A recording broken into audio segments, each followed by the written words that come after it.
If you would, turn to Proverbs, the book of Proverbs, chapter 1. Proverbs, chapter 1.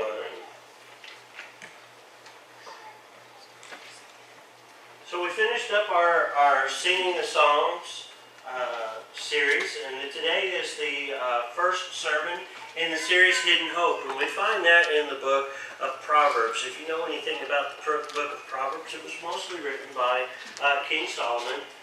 If you remember King Solomon, he's the one that when God said you can have anything that you want, just ask. He said, I would like wisdom to rule your peoples, and such a mighty people that it is. And so Solomon, in his wisdom, wrote down some of his wisdom here today. Can you mute this one, please, the pulpit one? So, wisdom speaks. Wisdom speaks. Am I on there? Wisdom speaks. There we go. Okay. But not all wisdom is good wisdom. Let me tell you this little story. Two men got out of their cars after they collided at an intersection. One took a flask from his pocket and said to the other, "Here, maybe you need to take a little nip to calm down your nerves." "Thanks," he said. And he took a big gulp from the container. "Here, you have one too," he added, handing back the whiskey. "Well, I'd rather not," said the first, "at least not until after the police have been here." What that one driver did sounds like wisdom to most folks. But the truth is, it's never wise to offer a drink to anyone under any circumstances. We never know where it will lead them. A Los Angeles Times story said the people of northwestern Montana have been advised to be on the lookout for drunk bears. Black bears and grizzlies had been congregating along the tracks of the Burlington Northern Railroad track, where a train carrying hundreds of tons of corn derailed some time ago. The corn had fermented, and the aroma was attracting the bears. And the wildlife biologist Lauren Hicks said the bears are actually intoxicated up there. And a grizzly with a hangover can be as cross as a bear. And people who drink too much can also be cross as a bear. Proverbs 20 verse 1 says, "Wine is a mocker and beer is a brawler. Whoever is led astray by them is not wise." And that's what we're talking about today. Not wine and beer, but wisdom. Talking about wisdom today. If you'll turn over to Proverbs chapter 1, starting in, we're going to read our key verses, Proverbs 1:7. 1:7. It says, "The fear of the Lord is the beginning of knowledge, but fools despise wisdom and instruction." Fools despise wisdom and instruction. Now, going back to our first illustration that talked about the guy wanting to nip out of the flask, there's a kind of wisdom that is worldly. It is not always truthful or wise. Like we said at the beginning, wisdom speaks, but not all wisdom is good wisdom.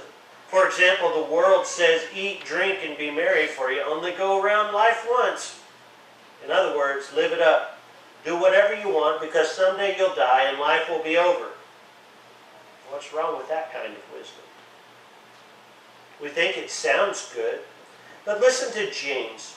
James chapter 4, verses 13 through 17. James chapter 4, verses 13 through 17. "Now listen, you who say today or tomorrow we'll go to this or that city, spend a year there, carry on business and make money. Why? You do not even know what will happen tomorrow. What is your life? You are a mist that appears for a little while and then vanishes. Instead, you ought to say, if it's the Lord's will, we'll live and we'll do this or that. As it is, you boast and brag. All such boasting is evil. Anyone then who knows the good he ought to do and doesn't do it sins." So yeah, that was one of the hardest lessons for me to learn in my Christian days.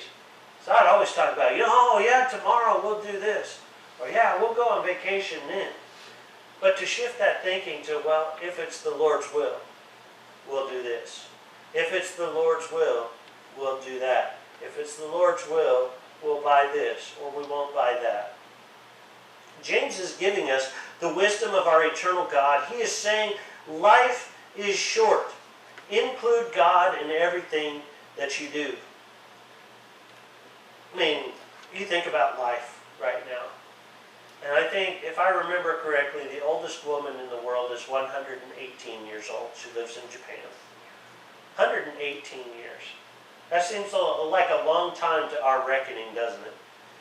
Even for those of us that are in our 80s, 118 years. If you're 80 right now, that's still 38 more years on Earth. That's wild to think, isn't it?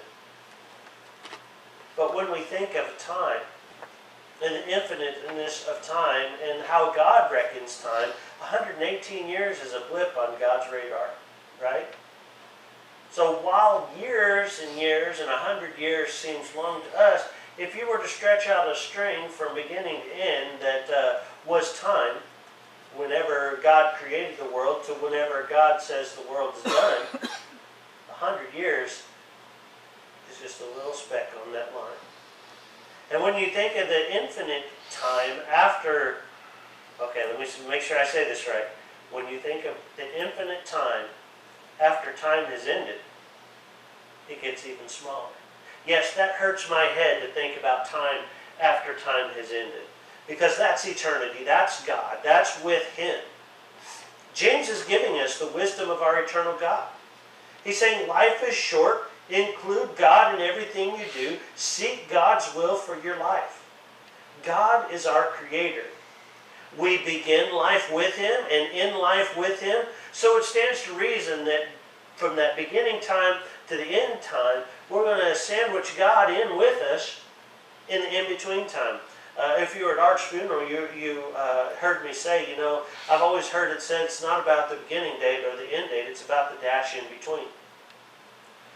Are you living with God in the dash in between the birth date and your death date? It makes sense for us as Christians because we should focus on Him continually. As Thessalonians says, we're to pray without ceasing, or pray continually is what the NIV says. The wisdom of this world says many things, which many people have bought into. But we need the wisdom of God to avoid evil in this world and not be led astray from our faith in Christ. The wisdom of God speaks to us from the Proverbs in three different ways. The first way says to fear the Lord. Wisdom says the second way is to avoid sinful men. And wisdom says the third way is to listen for wisdom everywhere. Listen for wisdom everywhere. Wisdom says to fear the Lord, and that's the very foundation of our Core 52 verse of this week. It says the fear of the Lord is the beginning of knowledge.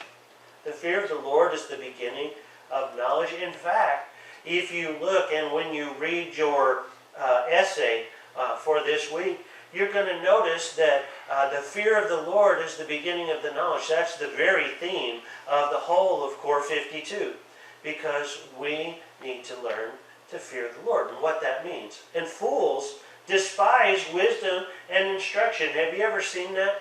When you have maybe a stubborn kid that you're like, you little fool, I told you not to do that. Or you see it on a bigger scale. If you ever have known anybody that has just thoroughly rejected God, they think all of the things that we study and that we strive for, this image of Jesus, is stupidity. It's foolishness. But some fears, however, are positive in nature. Have you ever heard, and maybe this was you, don't play with matches or you'll get burned. Or don't touch that hot stove, I just turned it off, you'll get burned. How many of you went up to the stove? Touched it? Be honest. Thank you, Brooklyn. Brooklyn's like, yeah, burned it. Me too. Me too. When I was younger, we had a gas stove. It was kind of a neat stove. It had a griddle in the middle. I made my grilled cheese sandwiches on that griddle. But what I didn't know as a young tot, is when the fire went off, the stove was still hot. So I knew not to touch the fire. But I didn't know not to touch the little grate around the flame, that you set your pots and pans on. Yeah, I learned pretty quick. I didn't listen about the hot stove. I learned the hard way. And isn't this the way that it often happens? We won't take someone's word for it, so we have to find it out for ourselves. You know, the speed limits aren't suggestions. Found that one out the hard way too. You know, I lived in Missouri for 10 years, the show me state. I should have lived there my whole life probably, but many of us are no different. Many people are curious to find out about many things. Curiosity, what? Killed the cat, right? How many of you have gone up to a wet paint sign where it says wet paint, don't touch the paint? You're like, is that really wet?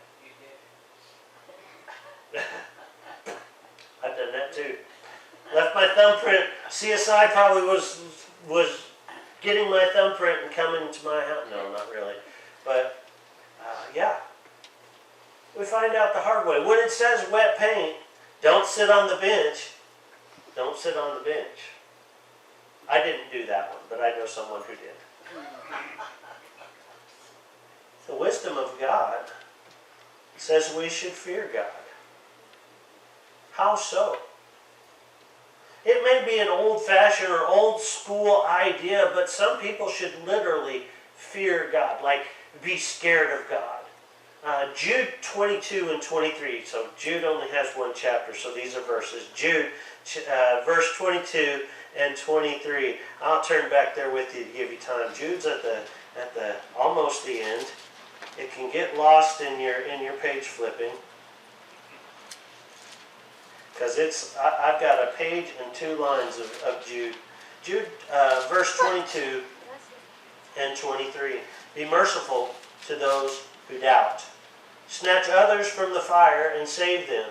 To others show mercy, mixed with fear, hating even the clothing stained by corrupted flesh. There's a lot in these 25 verses of Jude. Be merciful to those who doubt. You know, wisdom says that as you are learning something, that we have a tendency to doubt something new. When we have new instruction, I can remember being a doubter, sitting here in church, thinking, man, this is hogwash. But if somebody was not merciful to me, I wouldn't be where I am now. I probably wouldn't even be a Christian now if somebody was not merciful to me. What happens when you're not merciful? This is your part. What happens when you're not merciful to those who doubt? You're in error. What happens to them, possibly? They'll never believe. Some people, I know of someone that has been thoroughly jaded by people in the church because they couldn't handle questions being asked about Scripture. You know, and I've learned over the years in my own searches that God's shoulders are big enough for our doubts as long as we're openly searching for Him.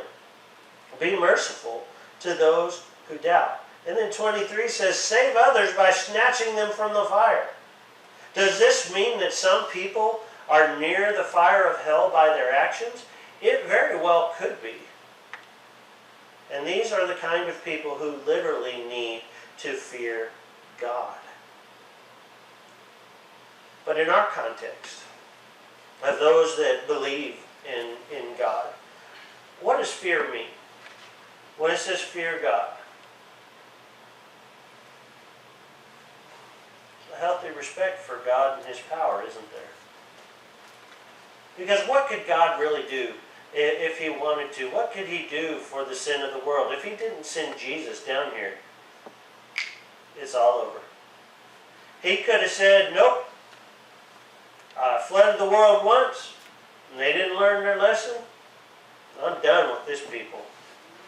Boom. Just as He spoke the world into existence, He could have spoken the world into its end. And it's that kind of power, it's that kind of healthy respect that we need to recognize in God. I don't think I ever really realized that until I became a parent. Because what do parents have? Parents, if I'm a father, obviously, but there's a time where my hand had to spank a bottom, right? That's that healthy fear of that hand coming on that very sensitive flesh back here on the hindquarters. But also, these same hands were the ones that quieted a nightmare. Or it gave comfort when it hurt. Was it present? God's the same way. He has that hand that can spank us and discipline us, but He also has that hand of comfort. I think of that song, Daddy's Hands were soft and kind when I was crying. Daddy's hands were what? Hard as steel when I'd done wrong? Woo! And I think about that. It's a good picture of God. Romans 13, verses 11 through 13. Romans 13, verses 11 through 13.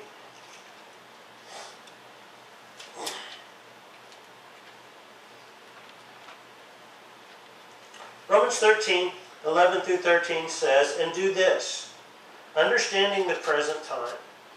The hour has come for you to wake up from your slumber, because your salvation is nearer now than when we first believed.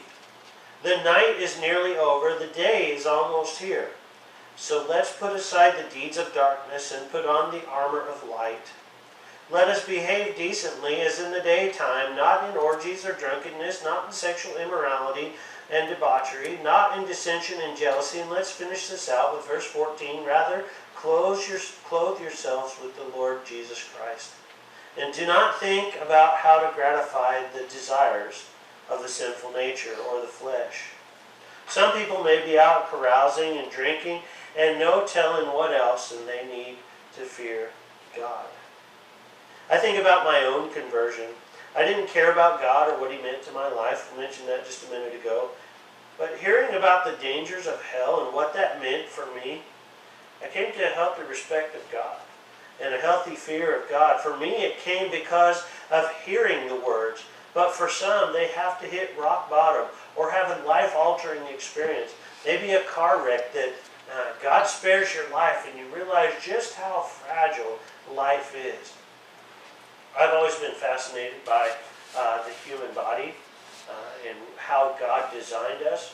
With redundant systems, we have 2 lungs. You can function with 1 lung. We have 2 kidneys. You can function with 1 kidney. But we have 1 heart, right? There's no backup for the heart. We have 1 brain. There's no backup for the brain. I find it super interesting, and maybe this is a little morbid of me, but I find it super interesting how many people can just literally crush their bodies and still live, like full body casts and still live. But if the wrong blood vessel in our body pops, that's it. This complex design of life and death, the fragile line that we walk every day. Do we fear God?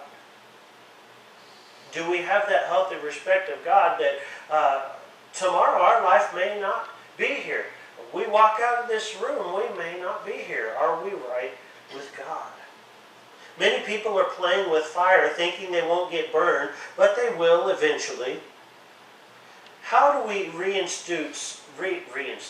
I'm giving you new words again this week. I've been hearing about horizontally all week this week. How do we reinstitute some fear in people? One way is by preaching the truth of God. On July 8th, 1741, Jonathan Edwards preached a sermon that was to become famous long after his death. And I would encourage you to find this and read it, or if you've got to find a recording of this somewhere from somebody who's reread it. It's called "Sinners in the Hands of an Angry God." This was a typical sermon of the Great Awakening, emphasizing that the belief that hell is a real place. Edwards hoped that the imagery and the message of his sermon would awaken his audience to the horrific reality that awaited them someday should they continue without Christ. Now, I will be the first one to admit I'm not a hellfire and brimstone preacher. You know that. I'm more of a teaching preacher. But maybe we need to talk about hell a little more. And many people need to hear the message of God's Word and begin to fear Him because they're walking on thin ice. Yeah, there's a lot out there. You remember I talked about worldly wisdom sounds good sometimes? There's a lot out there that, man, they love the idea of heaven.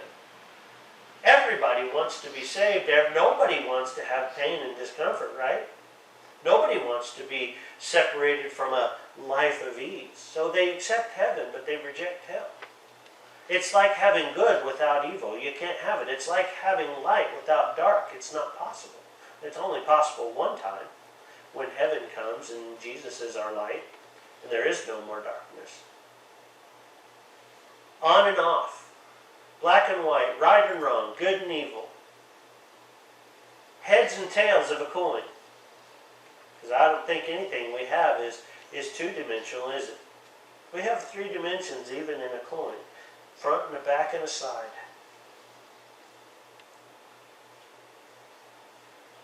The wisdom of God says, fear God, because someday you will stand before Him and give an account. We also fear God by being humbly respectful of Him. And to fear Him is to praise Him. Psalm 111, 9 and 10 says, He provided redemption for His people. He ordained His covenant forever. Holy and awesome is His name. The fear of the Lord is the beginning of wisdom. There's our key verse read done in Psalm 111. All who follow His precepts have good understanding. To Him belongs eternal praise. So wisdom says to fear God. Wisdom second says to avoid sinful men. If you turn back to Proverbs 1, starting in verse 10 through 15. Proverbs 1, verses 10 through 15. My son, if sinners entice you, do not give in to them. If they say, come along with us, let's lie in wait for someone's blood. Let's waylay some harmless soul. Let's swallow them alive like the grave and whole like those who go down to the pit. We will get all sorts of valuable things and fill our houses with plunder. Throw in your lot with us, and we'll share a common purse. My son, do not go along with them. Do not set foot on their paths. Then verse 16 says, for their feet rush into sin, and they are swift to shed blood. If sinners entice you, Solomon starts this off. My son, if sinners entice you. Let me ask you, will sinners entice you? Absolutely. Some may well say, let's go get some booze and get drunk. Or some may suggest something else, like drugs or some other, let's go steal a car. Some people may say, let's go do something, even if it's wrong. People are so bored that their way of having fun is doing something that could get them in trouble. You know, when I was younger, the worst thing kids did on Halloween was a ring and run. You know, ding dong and run away. But there are others who would egg in toilet paper houses, they would vandalize gardens and, knock out lights. And, back in the day, some would take their BB guns and shoot out street lights. But today, some people will take a real gun and go shoot somebody because they're mad or upset. And it doesn't take much to upset them. If sinners entice you, do not give in to them. That's the wisdom of God speaking. And people of all ages need to hear it and need to listen to it and heed that wisdom. Because it doesn't always come in criminal enterprises, does it? It comes in the form of gossip. It comes in the form of judging someone from a distance, from not knowing the whole story and making assumptions. It comes from rejecting someone just because they're different. There are many ways that sin can entice us. And we as Christians are not immune to the temptations of sin.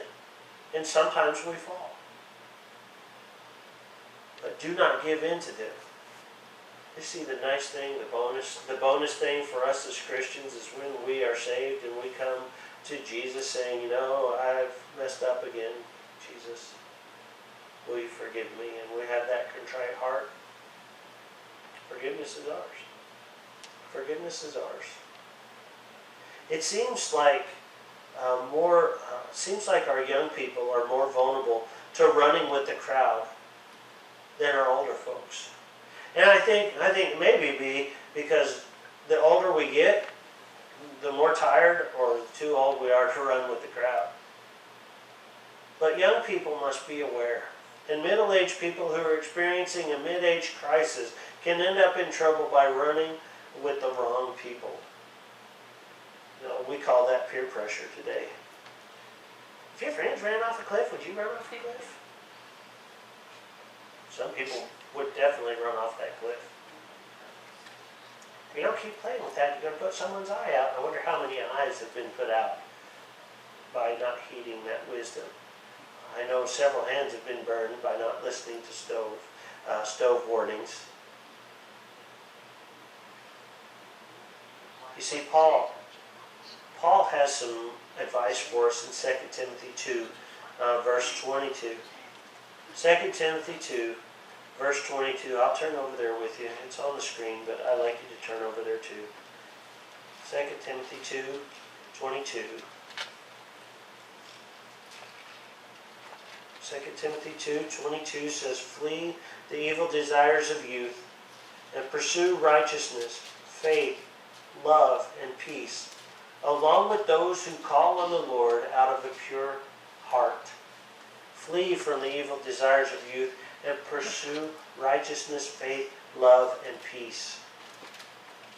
1 Corinthians 15:33 says, "Don't be misled. Bad company corrupts good character."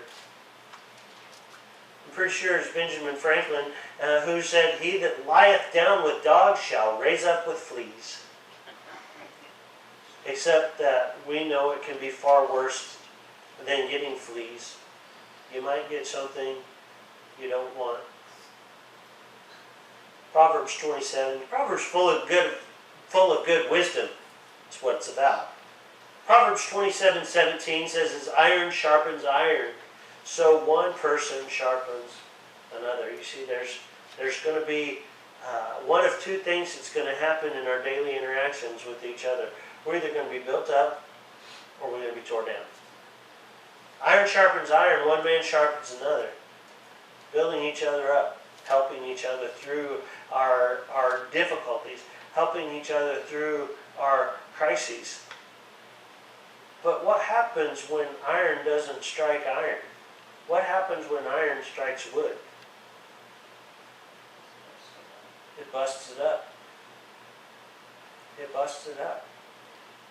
You see, we have to be careful when we're dealing with each other that we're treating another person like iron and sharpening them, and in turn being sharpened, and not whacking them down like an axe on a tree.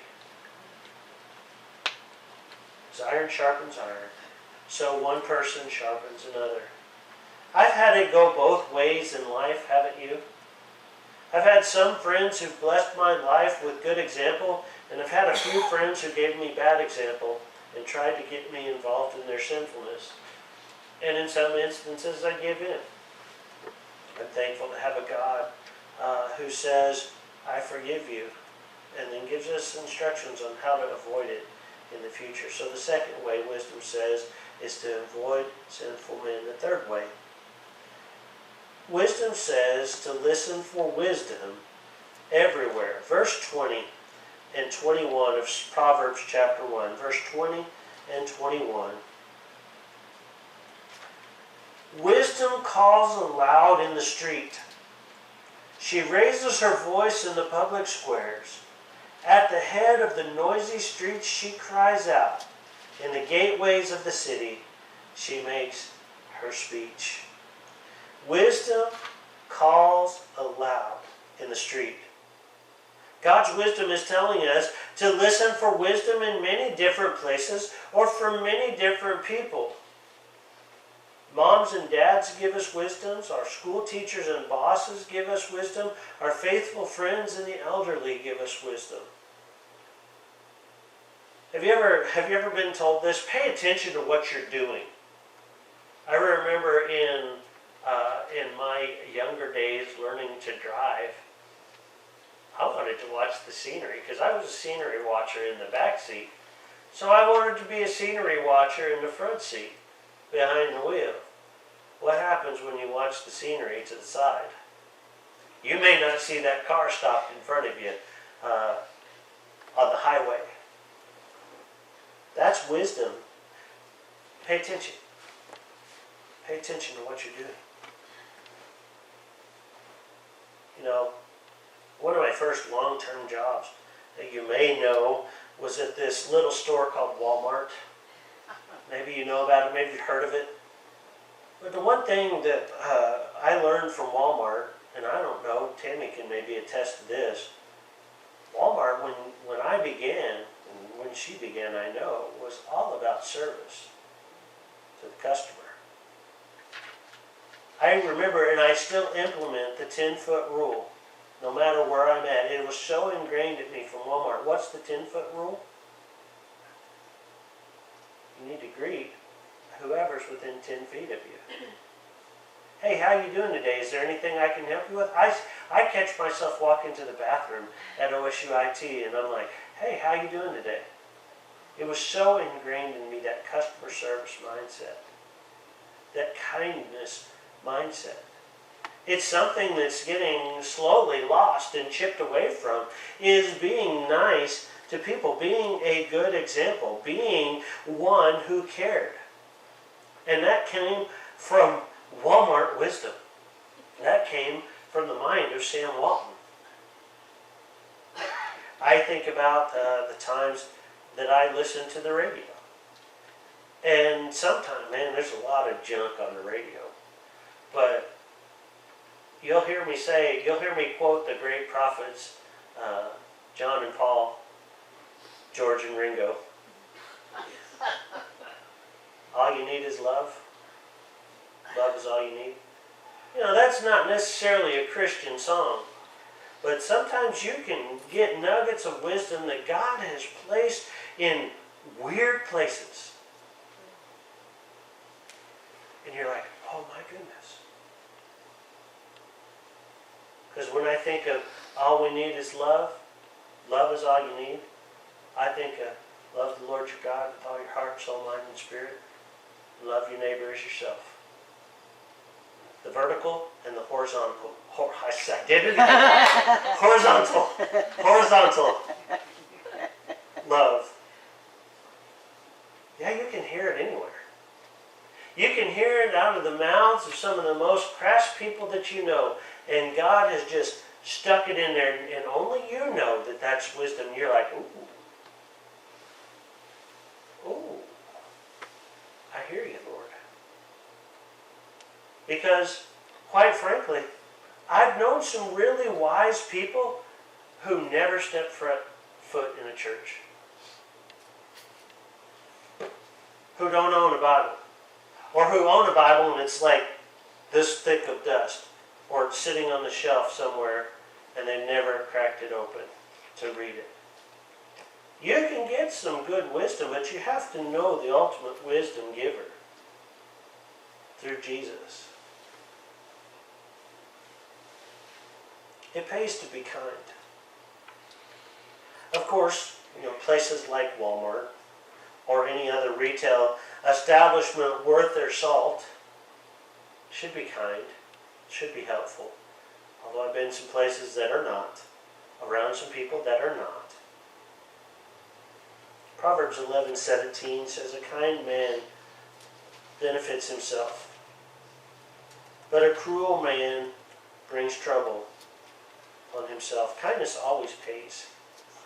It may not pay in this world, but kindness is the boomerang that always comes back to you some way, shape, or form. It's when you've let someone go in front of you at the grocery store. It's when you've actually let someone merge in traffic in front of you when there's a line 2 miles long behind you. It's the one that pays for the gallon of milk for the mama who can't afford it for their kids. Kindness always pays. Kindness is always seen, even if it's unseen on this earth. We see wisdom or the lack of it in various places, in the various ways that people act. But when we are out and about, we need to listen for the wisdom of God that calls out from many places and from many people. And we need to learn from this wisdom. It's like going out into a rainstorm without an umbrella and expecting not to get wet.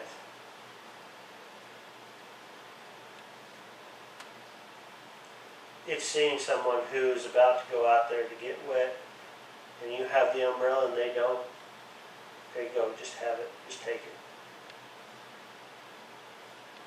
it. I've seen it happen here. I've seen that very thing happen here when people get out of their cars.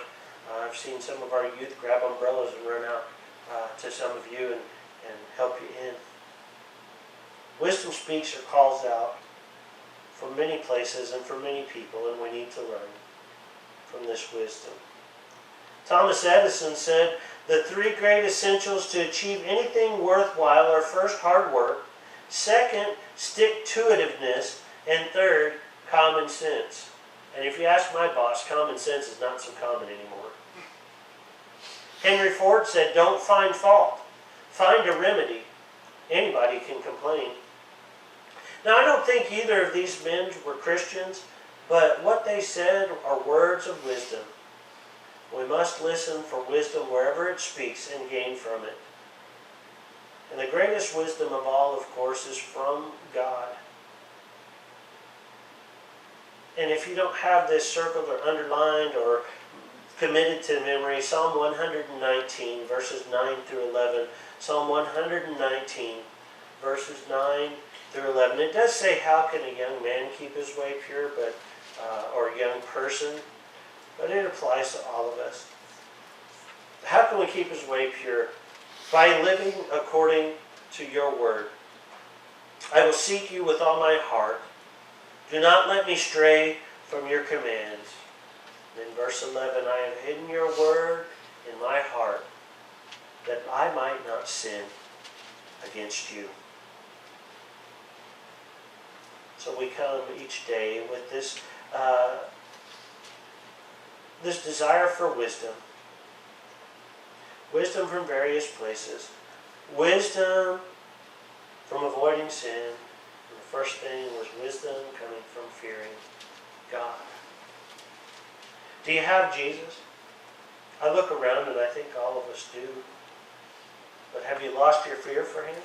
Have you lost your respect for God by doing things that you know are not right? We have a decision to make. I forgot to mark my book. I think it's I Must Tell Jesus. Is that right? Yeah.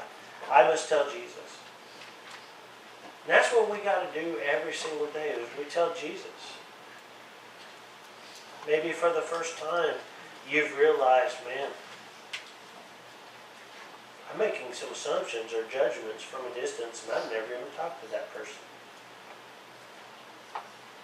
Or I've gossiped about somebody. Or this, that, and the other. I don't know. God's calling you to be a holy people, to be a royal priesthood. We talked about that a couple of weeks ago. To be ambassadors. That's why Ozark Christian College's mascot, whatever you call that, is an ambassador.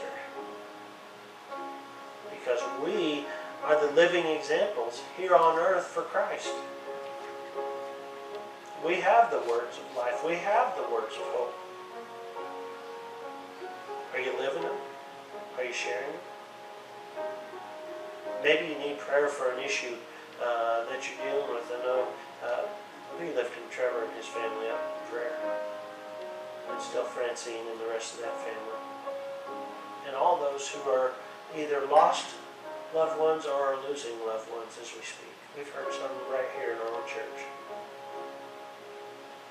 But whatever decision you have to make, would you make it as we stand and sing, I Must Tell Jesus.